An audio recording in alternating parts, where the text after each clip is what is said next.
The President of the United States.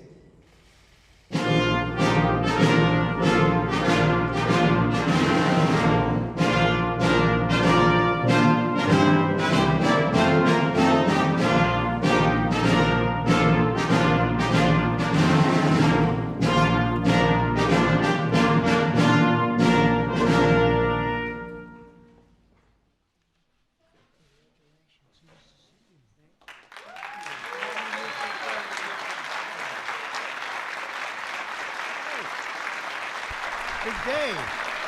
Big day. Thank you.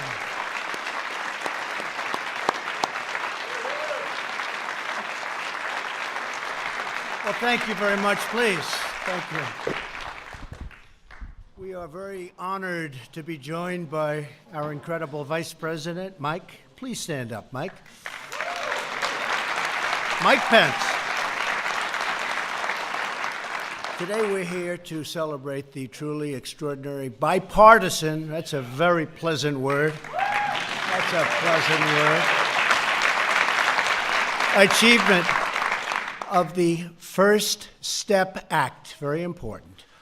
This landmark legislation will give countless current and former prisoners a second chance at life and a new opportunity to contribute to their communities, their states, and their nations. And that's what they're doing. Many distinguished, that's true.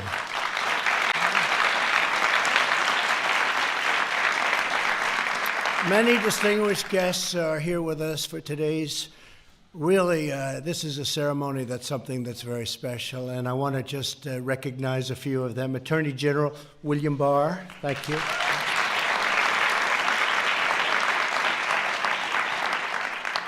A man doing a great job, Secretary Alex Acosta. Where's Alex?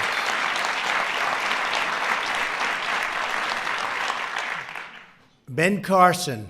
Ben. HUD. Setting records over at HUD. Really good, Ben. I'm proud of you. Secretary Rick Perry, former governor of Texas. And I have to say, Rick really pioneered what we're here for today. He was an early advocate and has done a great job in a lot of ways, but as governor of Texas also, an early pioneer of what we're doing today. Thank you, Rick. And a very special thanks also to members of Congress. We have with us Senators Chuck Grassley. Where is our Chuck? Chuck. Thank you, Chuck. I'm glad I found him. I'd be in trouble if I didn't find him. Bill Cassidy. Bill. Thank you, Bill. Senator Cassidy. Mike Lee. Mike. Thank you, Mike. Thank you. Senator Rob Portman. Thank you, Rob. Cindy Hyde-Smith ran a great race. Good job. Congratulations, Cindy. Great job. And a friend of mine, Roger Wicker, Senator. Thank you. And a lot of congressmen and women are here, but just introduce a few of them. Congressman Doug Collins. Thank you. Doug. Josh Gottheimer. Thank you, Josh. And Tom Reed. No labels. A lot of governors are here, and some we're going to leave out. Because I don't like them, but that's okay. I'll get to like them. Kentucky Governor, man, I do like Matt Bevin.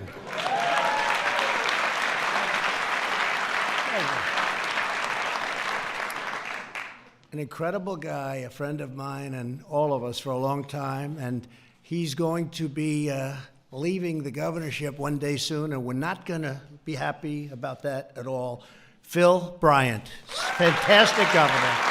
He is a fantastic governor,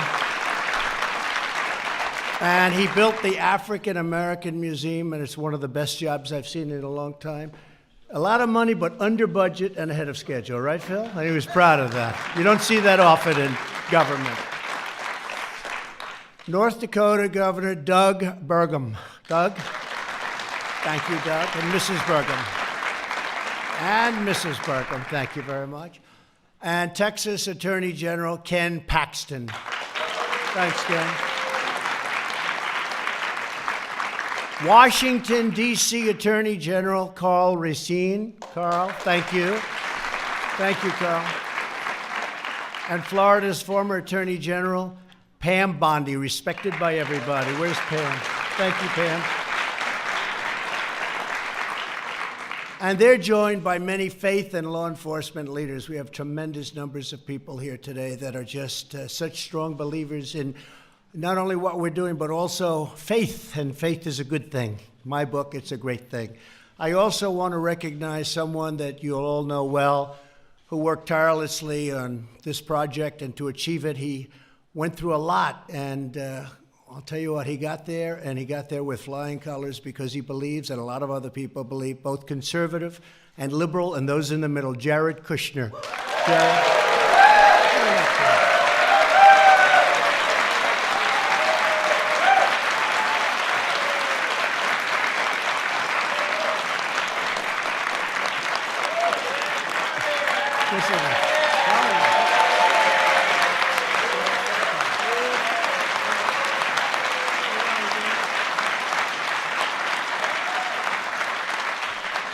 And he did not want me to do that because I saw this beautiful line, and he didn't want it, but other people did. They insisted that I do it, and it was real easy. But, you know, Jared had a very easy life.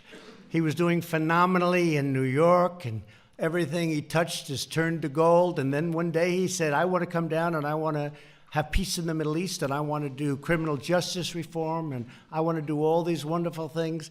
And his life became extremely complex.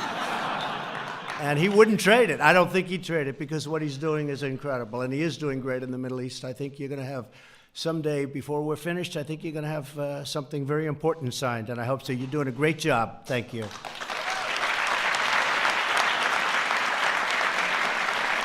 So many people said, in fact, I guess we could say, almost all people said, that criminal justice reform would never pass. But we came together as a group, we worked across party lines, and we got it done. And it's an incredible thing when you see some of the people here, so conservative, and then some so liberal. And we just have a lot of great people. They came together, they knew it had to be done. As president, I pledged to work with both parties for the good of the whole nation, and that's what it is. It's for the good of the whole nation, and it's something that is so important to me in terms of this and lots of other things. And it's happening slowly but surely. It's all happening.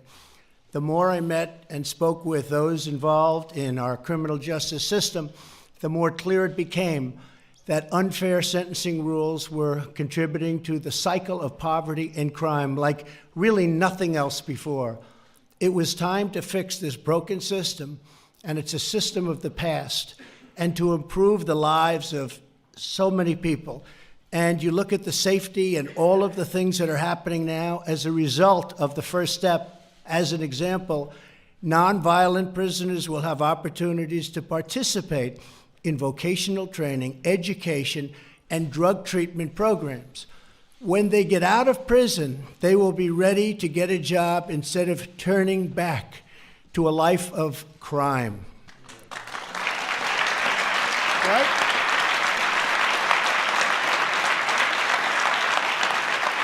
And I'm thrilled to report that since I signed the First Step Act, more than 16,000 inmates have already enrolled in drug treatment programs.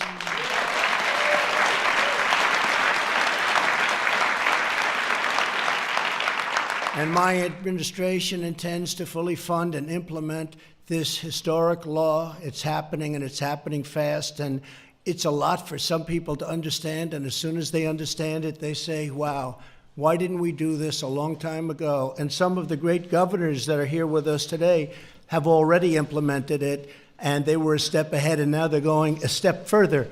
And I want to just congratulate them. And these are states that I won't name because I don't know if I should be naming them, but these are states that you wouldn't think necessarily would be at the forefront of criminal justice reform. You understand that.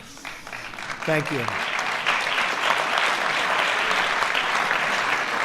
The First Step Act serves as a model for criminal justice reform as the state level and all over the state level, all over every aspect of what we do, and throughout many states that are following our lead and already moving similar legislation forward. Many of them are, including Arizona, Florida, Illinois, Missouri, and Mississippi. The First Step Act also ensures that those in prison are placed closer to their families and home communities so they can have that communication that they need, greatly easing their return to society. It's really important. Really important. And finally, the law rolls back provisions of the 1994 Clinton crime law that was so devastating to so many and that disproportionately impacted the African American community. Nobody believes how much, and now they understand it. In less than 4 months, more than 500 people with unfair sentences have been released from prison and are free to begin a new life.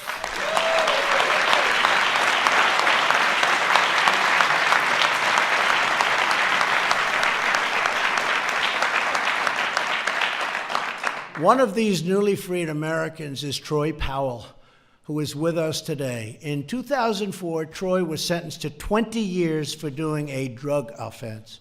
During his 15 years in prison, he took courses and worked as an electrician, and he got really good at being an electrician, really good. In fact, if you ever lose your job, come see me. I need electricians. We could use them right here in the White House, Troy. You want to know that? In February, Troy was released under the First Step Act. 9 days later, he was hired at Boone Lumber Company in Lenoir, North Carolina. And now Troy is saving, and really saving, a lot of money because he's doing well. You know, our economy is helping a little bit, Troy, I'll tell you. But he's saving money to buy a home, and he's got one in mind, one particular home in mind. He'll get it. I have no doubt about it. So, Troy, congratulations. Thank you very much. Thank you very much. Thank you, man. You want to say a couple of words? Yeah, sure. He didn't know about it.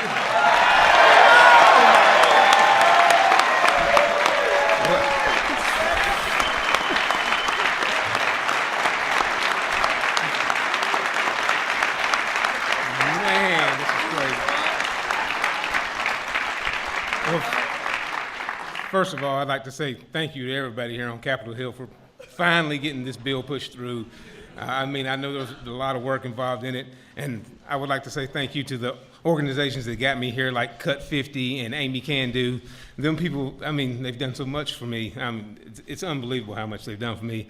I never thought this bill would pass, and coming home and finding places like Boone Lumber Company that took a chance on me right out the door. I mean, no problem. Come on to work, you know.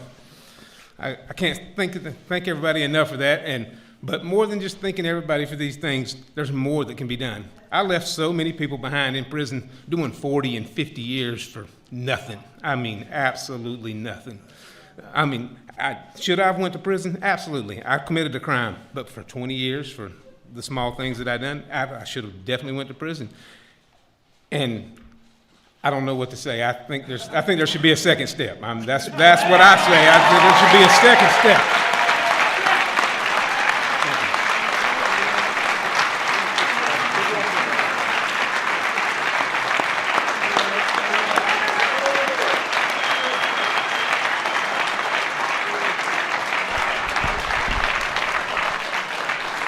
Now, could I have said it better than that?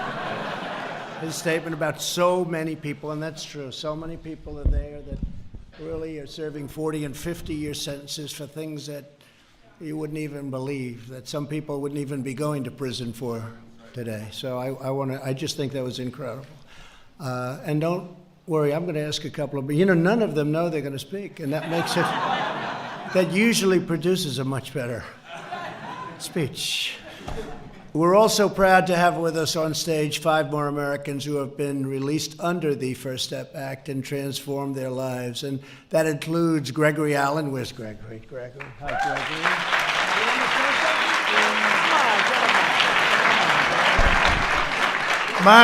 Mine is real short. 2 months ago, I was in a prison cell, and I'm in the White House. Let's continue to make America great again.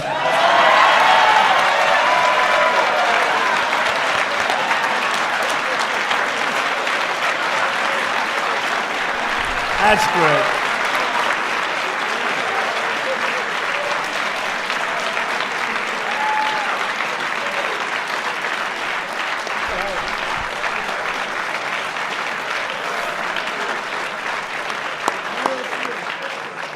See, and you know what? The people of our country feel the same way as absolutely. They do. They feel it. Yvonne Fountain. Yvonne, thank you very much. Thank you very much, Yvonne. Oh, she wants to come up? Come up, Yvonne. She wants to come up. Come on, Yvonne. Thank you so much. God bless you. I love Thank you. I just want to say I am so grateful. First, I want to thank God because God got me through a lot in prison. Yes, I went to prison. I did my time. I was good the whole time. I worked. I stayed out of trouble. I programmed. I did what I need to do. When y'all passed this, I could have fell through the floor because I had been waiting for years and years for them to pass that mandatory minimum. That's a hard thing. But I'm grateful. I thank everybody who put their hands in it, all the hard work.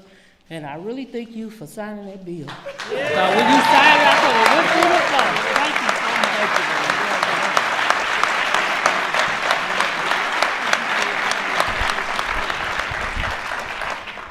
April Johnson. April, come up. I just wanted to thank you for signing the bill. I got it on compassionate release for my daughter. And because of that, I'll be able to spend what time she has left with her.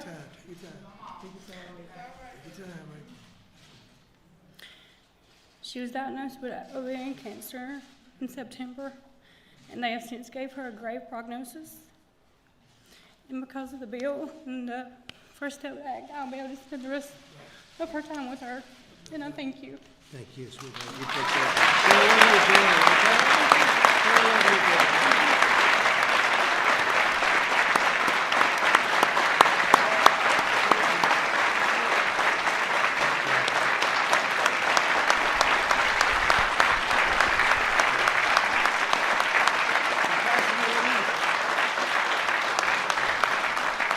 Thank you very much. Beautiful. Catherine Toney. Catherine? Catherine, I thought that was you, Catherine. Come. Good evening, everyone. First of all, I would like to thank God. Then I would like to thank the President for signing the bill. I also would like to thank Jared. I'd like to thank Van Jones, Jessica Jackson, Cut 50, Amy Pova. I would also like to thank Harry Jackson, Bishop Harry Jackson. He's been great through my release. I would like to thank Jared for calling corporate of Walmart, getting me my first job in 16 years.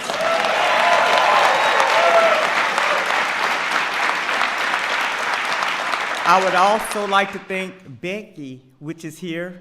Ms. Becky, could you please stand up, Becky Settler? She has worked with me since I've left the White House the first time, getting me this job at Walmart, which Jared reached out to them. And I just want to thank everybody, both parties. And what I have to say is, I feel as if the First Step Act need to be fully implemented, and it needs to be fully funded in order to make this step work. It's so many people that we left behind that needs the same opportunity that we on this stage have. And if they had the full funding that this step need, it would be many of us on this stage. So I just want to thank everyone, and God bless you all.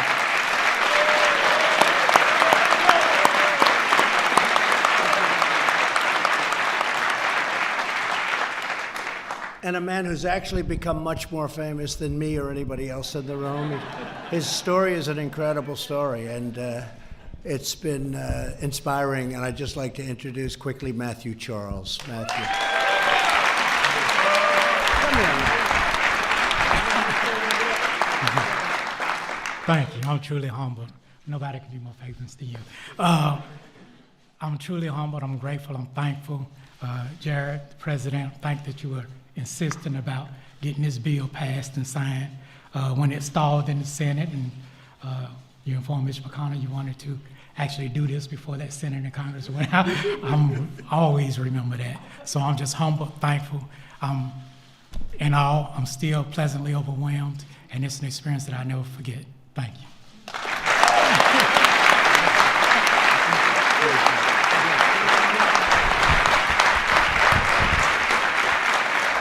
And I want to thank you all, and a woman who I think is a terrific woman and spokesman, and I've watched her, and we helped her a little bit. She was in jail for a long time, and she had a long time to go. And I'd like to say, is Alice here? Where's Alice? Come up here, Alice. Alice Johnson. Alice Johnson, come.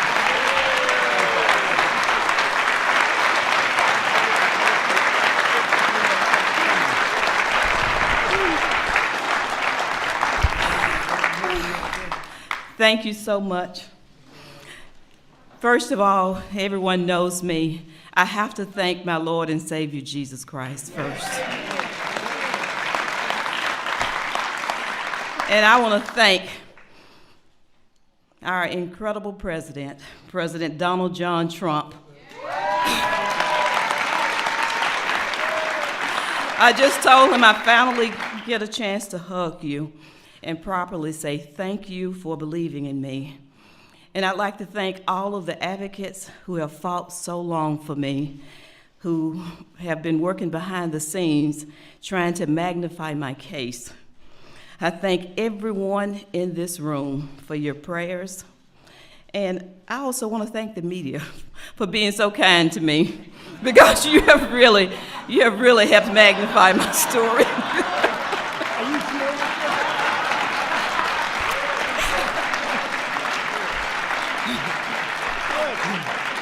But thank you. I'm an example of a woman who has been given a second chance in life. There are so many others who deserve that same second chance. And so I'm grateful for platforms like this, for events like this today, that magnifies that need. Because somehow, when you see a face, when you see another human being like me, who has been separated from their family almost 22 years, that changes things, that changes heart.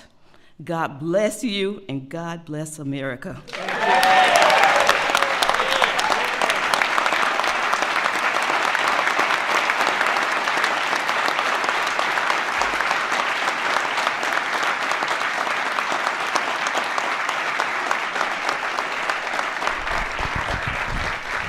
Thank you, Alice. You know, when you said, Alice said, I want to also thank the media, I sort of bent over and said, are you sure? She said, and I do too. I think it's fantastic. That's great.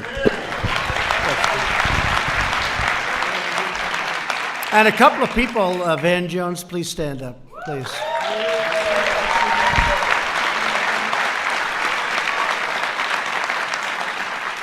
He goes after me on occasion. But you know what? He came together with this one. We all agree this is very, very strong. There's a great bonding, and we appreciate it. You worked very hard on it, along with Ivanka. Please stand up. Ivanka.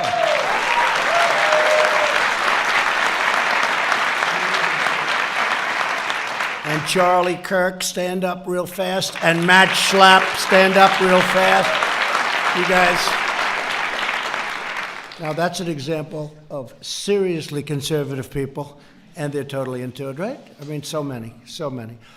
So to recognize the dignity and the potential of every American, I've designated April as the Second Chance Month, and we have a beautiful certificate coming.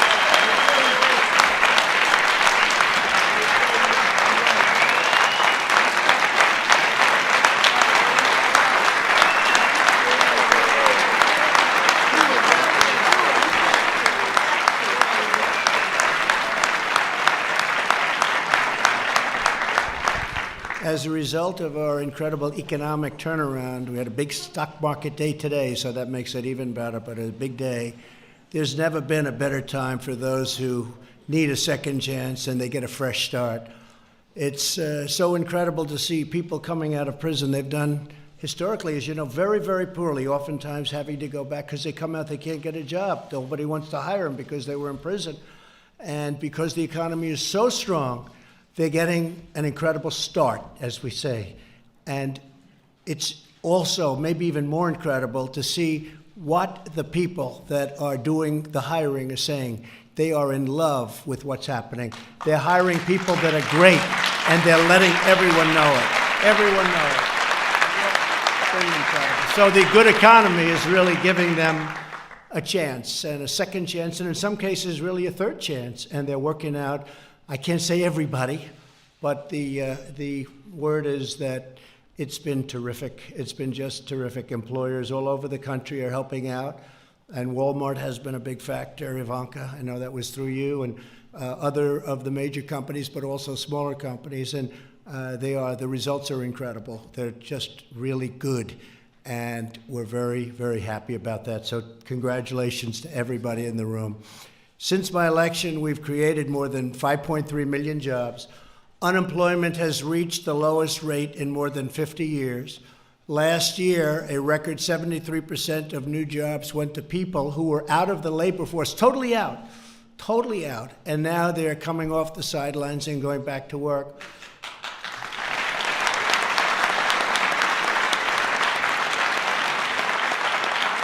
And you've seen where I've said a lot, because I'm very proud of it. I said, what do you have to lose? And people would say, well, maybe you shouldn't say, but I meant that because it was tough.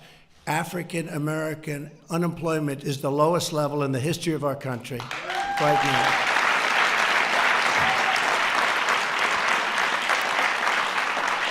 And that goes for Hispanic American, Asian American. Women are very close. Women are at a 64-year low. It's up to 64, soon to be historic, I hope, and it's been incredible. African American income, by the way, and Hispanic American income is the highest level it's ever been in the history of our country. That's a big factor.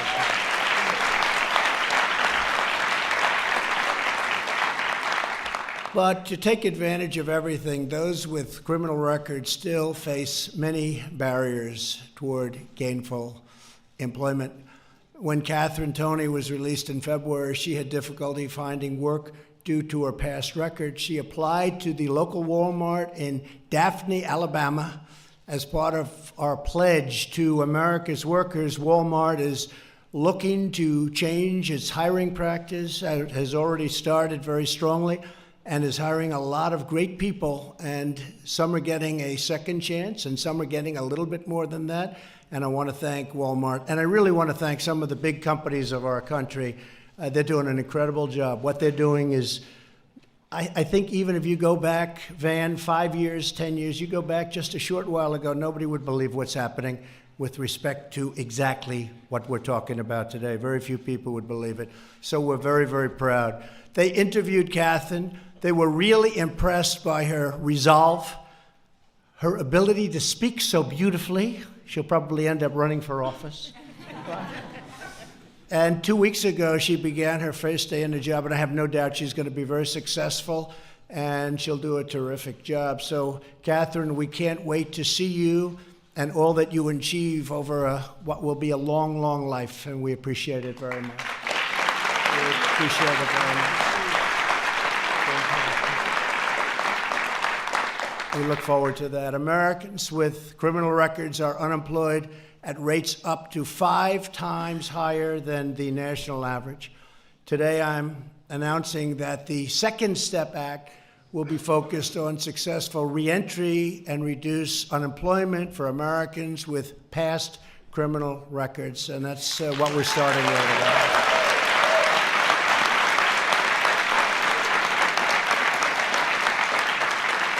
And I'm very proud to say that we're leading the way, but a lot of states are now following us. They're liking it, they're following us. And believe it or not, it's great for our people, it's great for the people that it so deeply affects, but you know, it's also great for the economy.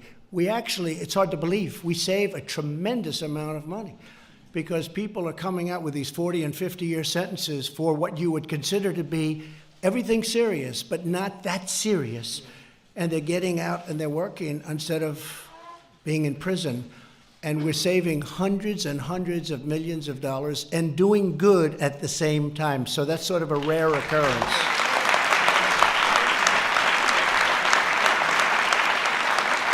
Our goal is to cut the rate to single digits within 5 years, and I think that's very, very achievable, especially if the economy keeps going the way it is, and we're going to keep it going the way it is. When we say hire American, we mean all Americans, including former inmates who have paid their debt to society, and they've paid it, in many cases, more than many of the people that we think of in our society. They have really paid their debt. Our bond with our fellow citizens is what stitches us together as one united nation, sharing one common destiny. We will achieve our goal by encouraging employers to adopt second chance hiring practices. That's a movement that's very, very in vogue, but when I say in vogue, it's something that's happening, and it's happening all over. And again, we're going to lead that way, but we are really being studied by a lot of great governors in a lot of states, and some are even with us. I don't want to let them get too far ahead of us because I would hate to have that down. We came in second. That's no good. But they really are. They're doing a fantastic job at the state level. We're also making it easier to work by removing obstacles to securing housing and driver's licenses and occupational licenses. And we're promoting mentorship through proven programs such as prison fellowship, something that people really find very important and very good.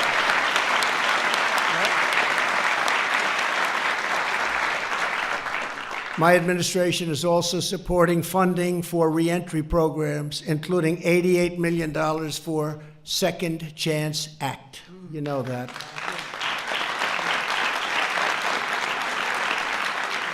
And an estimated $28 million for the Pell Grants pilot program. Great, great program. And really, I think maybe more than anything else, we're now proving that we are a nation that believes in redemption.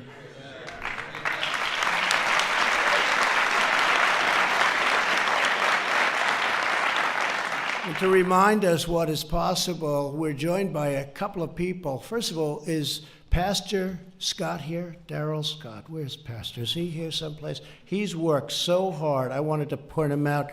Darrell, thank you very much. Thank you, Darrell. Darrell Scott, thank you. Worked so hard. Every time I see him on television, I say, I don't want to go against that guy. He's a tough pastor, a good friend. And also a man who has served time in federal prison, but today he's with us, and he's now a professor of law at a place called Georgetown University, and one of his students happens to be my daughter, Tiffany. So Sean, hey, could I ask Sean to come up, please? Where is Sean? Are you here? Where is Sean? Sean, come up.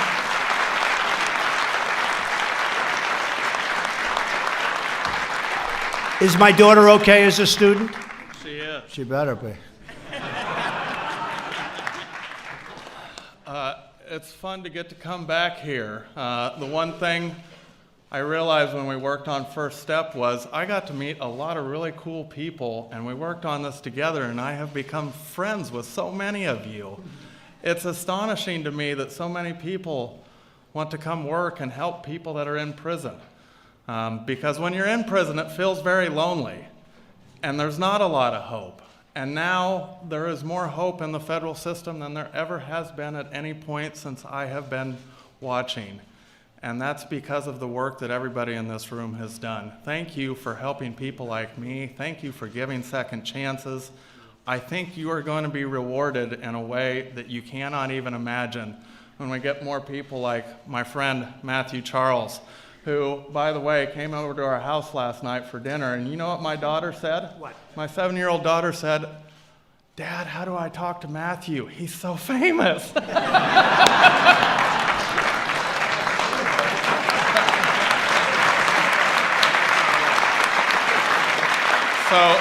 So thank you, Mr. President, for your leadership on this. You have gotten things done that has taken decades of work from a lot of people in this room, and to see the fruits of your labor, it's just amazing to watch. Thank you, sir. Keep up the work.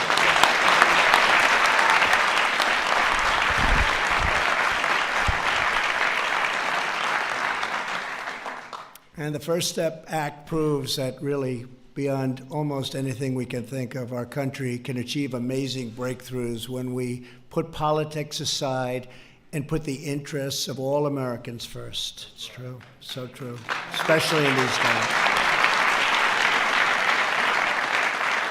If we work together for the common good, we can forge a future of even greater safety, opportunity, dignity, and freedom for the families across this incredible nation of ours.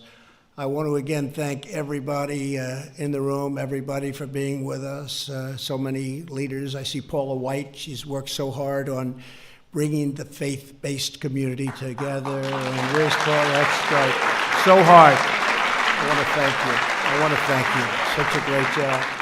And most importantly, I want to congratulate all of the people that have been so incredibly successful. They've left a place called prison, and as you said brilliantly, they arrived at the White House. They go from prison to the White House, and you know what? You're going to have an incredible future. Everybody in this room, you know who we're talking about, and the people standing on this stage, you're going to have an incredible future, and it's my honor, and it's the honor of all of the folks in this room that have helped to have been part of a process, I think, that's going to go down as a tremendous day in the history of our country. A lot of tremendous things are about to happen. Thank you very much.